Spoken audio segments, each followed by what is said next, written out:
Voici la centrale hydroélectrique de Kawamon, située à Rudy, au cœur de la vallée d'Osso. Cela fait 112 ans que le barrage a été édifié.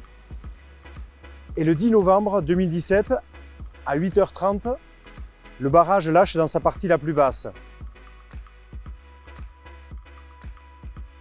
C'est un coup dur car c'est une partie extrêmement difficile d'accès. Il faut donc intervenir en urgence sur une zone très accidentée avec des conditions météorologiques hivernales et un débit dans le Gave qui ne cessera d'ailleurs d'augmenter.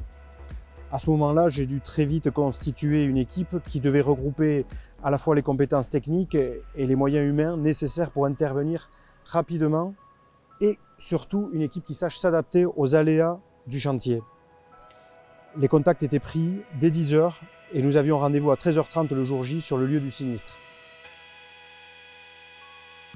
Nous avons choisi l'entreprise HR Construction pour mener à bien ce chantier en collaboration avec l'entreprise Resirep.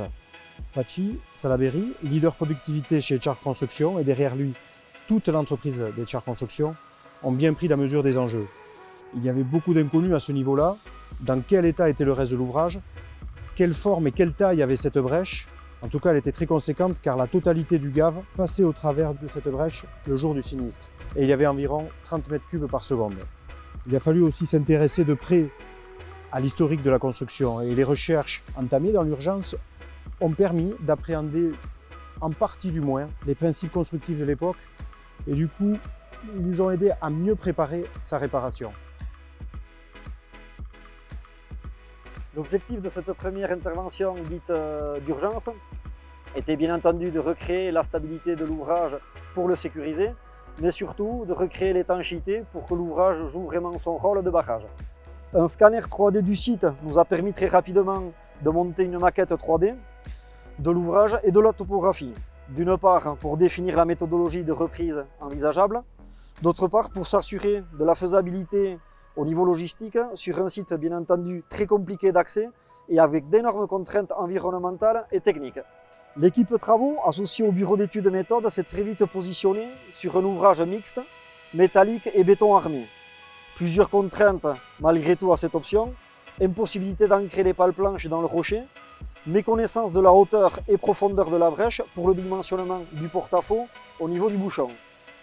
Les ancrages de 3 à 4 mètres de profondeur au travers du barrage existant ont permis d'asseoir 2 niveaux de liernes en profilé métallique. Ces dernières, associées à une paire de butons métalliques, ont servi de butée aux pales planches pour ainsi reprendre la totalité des efforts engendrés par la poussée hydrostatique. Le rideau métallique ainsi constitué et un enrochement complémentaire associé à la mise en place de big bags remplis d'argile ont permis de limiter les infiltrations en amont du barrage. L'ensemble de ces prestations ont été réalisées sur un échafaudage suspendu sur le Gave, soumis aux subites montées des eaux en pleine période hivernale. La dernière étape a constitué à coffrer la partie aval du barrage à l'aide de plongeurs pour venir combler la fondation de l'ouvrage dans sa totalité en pompant un béton de type colloïdal. Malgré les intempéries, malgré les crues, malgré tous les aléas que nous avons vécus durant ces 2 mois de chantier, nous avons réussi à réparer ce barrage. C'est un succès car nous avons même pu le constater ensuite durant le reste de la saison. Nous avons eu de nombreuses crues et nous avons même eu la crue la plus importante que la centrale ait connue sur ce site-là depuis 50 ans. Donc un grand merci à toute l'équipe d'HR Construction, à l'équipe Resirep, à tous les partenaires qui sont intervenus dans ce chantier et à la centrale Kawaval qui est juste à l'aval de notre barrage. Merci beaucoup.